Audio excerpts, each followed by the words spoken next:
headline drops. The market reacts instantly. But here's the part most people miss. It's rarely the news itself that moves the price. It's what the news changes about expectations. Most beginners assume markets react to news the way a calculator reacts to numbers. Input the data, get a predictable output. Good news, price goes up. Bad news, price goes down. In reality, markets are constantly pricing in expectations before news even happens.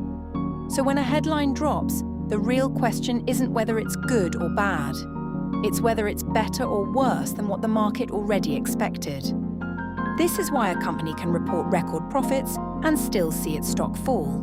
If the market expected even stronger results, that good news becomes a disappointment relative to expectations. It's also why some headlines that sound dramatic barely move the market at all.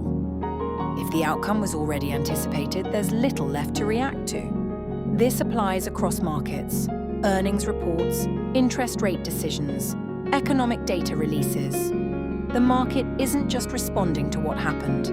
It's responding to the gap between what happened and what was priced in beforehand. Understanding this changes how you read financial news. Instead of asking, "Is this good or bad?"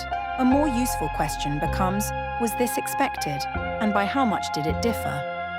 That shift is subtle, but it reflects a more mature way of thinking about markets, one based on context, not just headlines. News will always move markets, but now you understand the mechanism behind that movement, not just the surface-level reaction. Subscribe to FluxPointEdge for more breakdowns like this, building real understanding, one concept at a time.